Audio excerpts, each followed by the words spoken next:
very interesting yung topic natin ngayon mga idol. Hindi to Nike shoes, hindi to Anta shoes, hindi to Adidas shoes. I'm talking about Yung 361 degrees na basketball shoes. Let's go! What? And we have, of course, the one and only, talagang ganun eh, no? Glenn Sumang TV. So,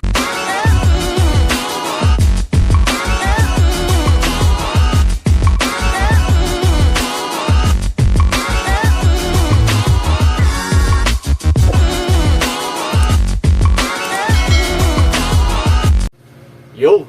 What's up YouTube? What's up mga tol? King of Intro is back!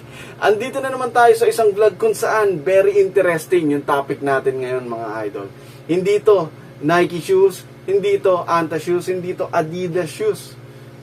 I'm talking about 361 degrees basketball shoes. Yes mga idol, no? Pero bago ang lahat, kung napadaan ka lang sa ating channel, make sure na mapipindot mo yung subscribe button na nandyan. Hit mo na rin yung bell notification para every time na may video tayo, mapapanood mo idol, no? 361 degrees basketball shoes is a Chinese brand mga idol na kinikerry ng idol natin na walang iba kundi si Aaron Gordon, no? Grabe, kilala niyo naman si Aaron Gordon, isa sa mga grabe, no? Unstoppable dunker ng NBA, and yung mga dunk na ginawa niya between versus Zach LaVine nung time na yun, no? Sa slam dunk contest is grabe, epic talaga, at saka signature talaga, no? Lalo na yung skateboard slam dunk, ang tindi nun. Skateboard dunk rather mga idol, no?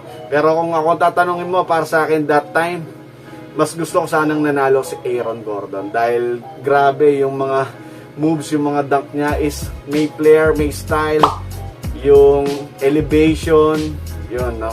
Matindi talaga. Kung compare dito, okay naman yung kay Zach LaVine, pero kasi marami na rin gumagawa yung mga between the legs at saka yung mga free throw line. So, kung ako tatanungin mo, idol, dito ako kay Aaron Gordon. That time, mga idol, no?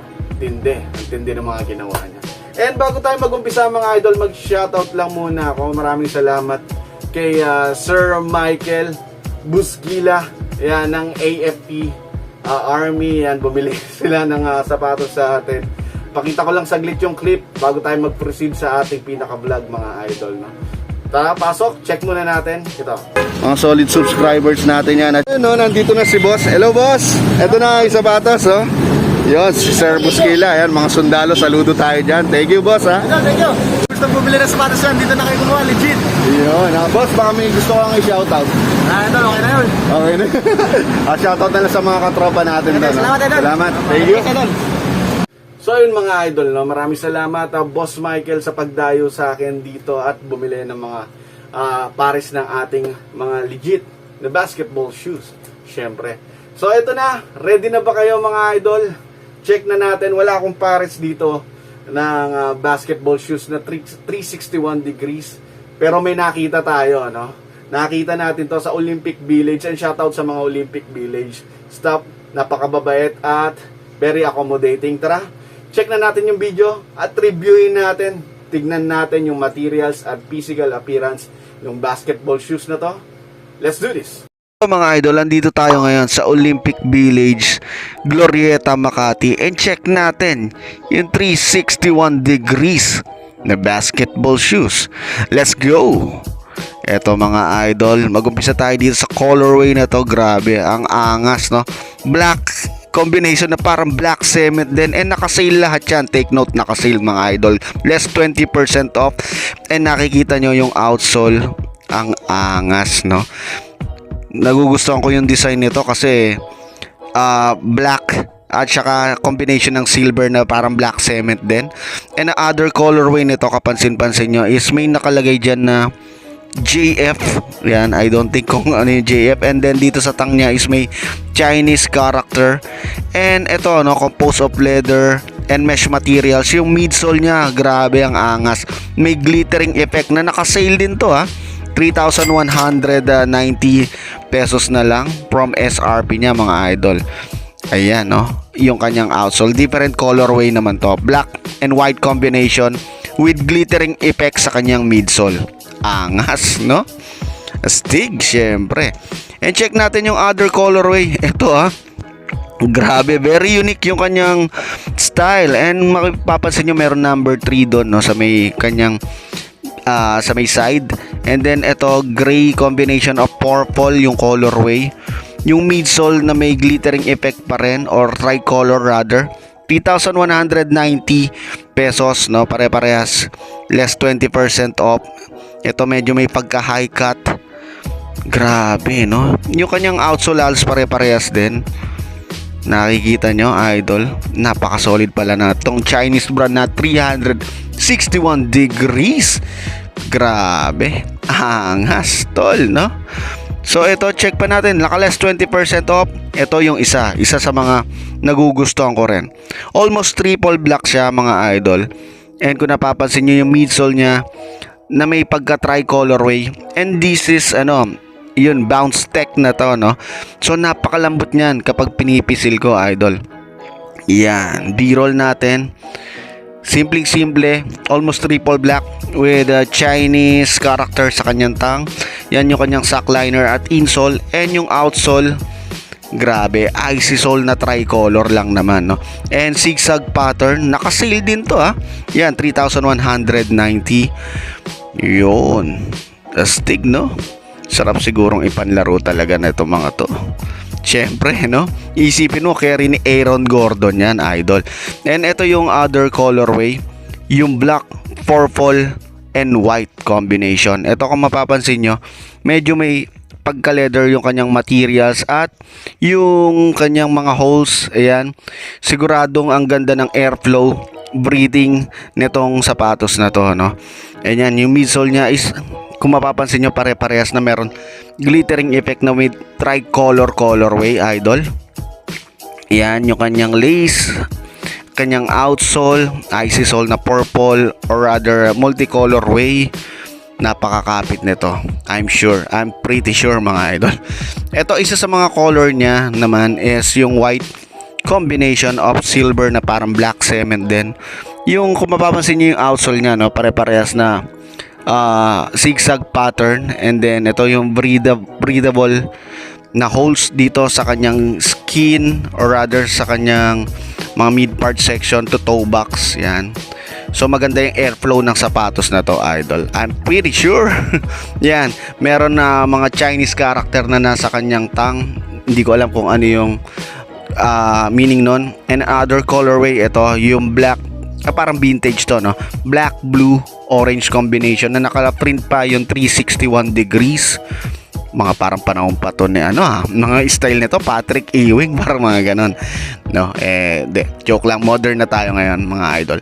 So ayan, no, kapapansin nyo yung ito, medyo iba yung kanyang pattern ng outsole. And other combination of colorway naman, no, na ipapakita natin.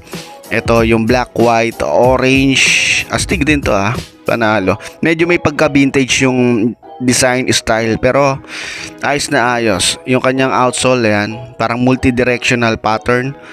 And ito pa sa isa, sa medyo unique yung colorway, is yung gray na may touch ng mint green. Ayan, nakasulat yung, may mga nakaprint dyan sa kanyang tang. And i-b-roll natin. Yan, ang angas, no? Nakapansin-pansin ko dito ang kapal ng kanyang midsole. So, stability effect is napakaganda niya. So there you have it, mga idol, no? Nakakita tayo ng 361 degrees basketball shoes dito sa Olympic Village. And take note, naka-sale pa sila, no? 20% off. And I think sa mga Olympic Village nagkikerry sila, or meron sila mga tinda talaga na 361 degrees. So yung pinakita ko sa vlog, ayan, naka-sale yan. Kung mapapagawi kayo sa Glorieta Olympic Village, yan, mag-cap kayo. Napaka-solid yan, mga idol, no? Kung gusto nyo mag-try ng ibang basketball shoes, yan, recommended yan, one of the best, mga idol, no? So Aaron Gordon currently naglalaro siya ngayon sa Nuggets, di ba? And before yung sumali siya, or nung rookie year niya dito sa may Orlando Magic, no? Yan, grabe talaga yung pinamalas niya na talent, no? Sa dunking, yan, mga idol. Epic battle talaga between Zach LaVine and Aaron. Aaron Gordon, mga idol, no? Para itong yung version ni Michael Jordan at saka Dominic Wilkins nung mga vintage year nila, mga idol. So yun, mga idol, grabe, ang tindi lang ng mga basketball shoes na colorway nung pinakita natin na 361 degrees na kinikerry ni Aaron Gordon ng NBA, mga idol. So ayun, medyo kakaiba at hindi usual na pinapakita natin like Nike, like Adidas, like Anta, like Peak. Ito, another Chinese brand ng basketball shoes na nag-stand at most requested isa sa mga re-reviewin natin to, mga idol, no? So perception ko dito is nung hawak-hawak ko talaga yung shoes at chinecheck ko yung materials niya, yung mga ginamit na tech is napaka-solid, no? Talagang pwede rin siya talagang ilaban sa mga big brands, no? So i-try natin yung mga ibang brands na bukod sa Nike, Adidas, Anta, Peak, yun, no? Meron pa akong mga ibang brands na legit original, mga idol. So isa to, yung 361 degrees. Hindi natin nakita mismo yung basketball shoes na suot-suot ni Aaron Gordon dahil mailap masyado, no? And I think mahirap talaga makahanap dito sa Pinas, no? Nung Aaron Gordon mismo na signature basketball shoes na 361 degrees. So pinakita na lang natin yung branding niya, no? So kung ano yung difference at pagkakaiba niya sa ibang brands at similarities na rin, yun, mga idol. And I guess natuwa kayo sa ating video at kahit pa paano nabigyan ko kayo ng information about sa mga basketball shoes na suot-suot ng mga idol natin, mga paborito nating NBA star, superstar, all-star player, mga idol. I guess hanggang dito na lang yung video natin. Maraming salamat sa patuloy na suporta sa ating channel. Hanggang sa susunod na video. Peace out, man.